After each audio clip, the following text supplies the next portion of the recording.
Hey guys, this is SaberMach here. Once again, thanks for watching this video.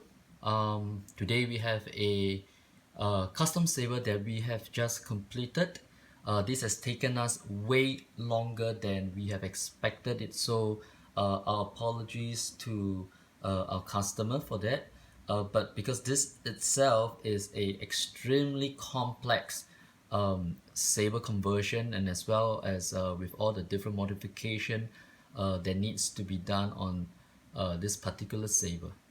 So anyway, we just want to showcase this conversion that we have done. This is a Roman's MK metal saber. So the customer is from Singapore, and he has requested that we convert this to a Plecterpixel or neopixel blade itself. This itself will be a saber that proves to be really complex, and a lot of the other modifications that needs to be done on the existing hilt itself. So without further ado, let me just show you what the saber can do. So basically, as you can see, this is a Roman's MK1. So it does have a 7/8 adapter, neopixel adapter on the emitter itself, and the chassis itself is on the inside. And see how the neopixel looks like. One of the things that we actually have to do is to actually modify our blades with a, let me see if I can focus that for you. Yep, so it's hidden on the inside of a 1-inch blade. So we actually have to remachine this holder here and put in the TCSS neopixel connector. So basically the emitter itself is really short, so there's not a lot of space for the blades, probably about 1 inch or so.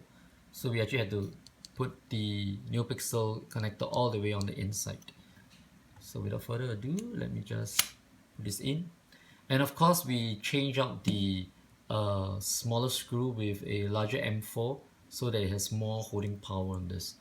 So once you're done with this, you screw the blade retention screw on, and here it is.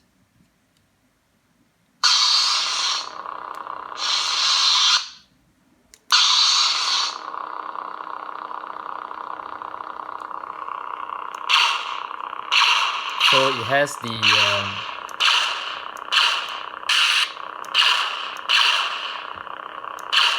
AccuBoard as well.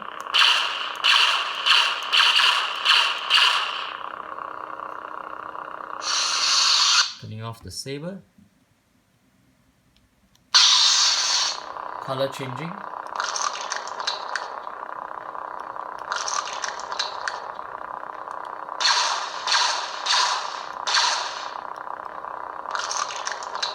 Next color.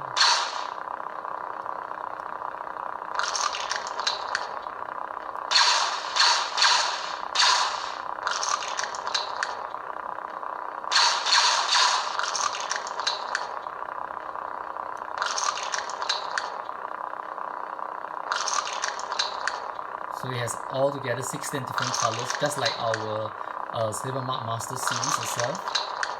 So this is our neopixel blade. It is 15 to 20% brighter than most conventional blades by other vendors. Alright, so basically this is the neopixel. We also want to feature is that because the 28mm speaker is at the bottom, so there is basically no space for us to put the recharge port. So what we did was we put the recharge port somewhere here where the original booster gear actually has a hole. So let me just show you how to take this out. So once you're done with this, all you have to do is to remove this cover cap here. Let's focus this again. And then you see a 28mm premium speaker. All you do is pop this down. Once it's out, you can actually have access. Let me just see if I focus this again. So the glue here is to insulate, it's not to hold anything. Comes with the SD card here as well, and has our Delrin laser card chassis. This chassis to hold the Prizm 5.5. So once you're done, all you have to do is to unscrew the pommel. Just enough, and then you have your 2.1mm recharge port just at the gear section. So this hole here is an original hole on the prop itself, so we basically just tap this and put in the recharge port. So it's really difficult because, as you can see, the Prizm board is here, and the recharge port is just right here. So it's a really tight space over here. So again, we only do this based on the customer's request, and because of how tight the space is on the Roman saber.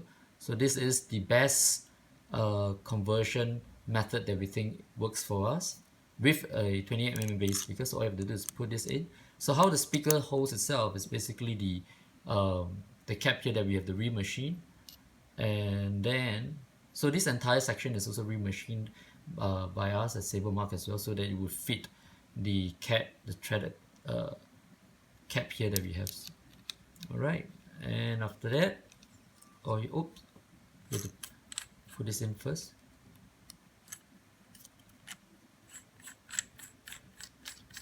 Screw back the pommel, put in the speaker itself, and then put back the cap on.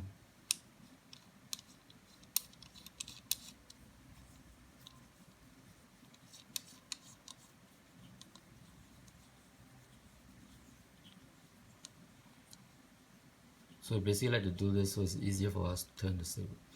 Okay, once it's locked in, you don't have to be too tight, just a good tap. See, it doesn't move, nothing moves. And activate the saber again.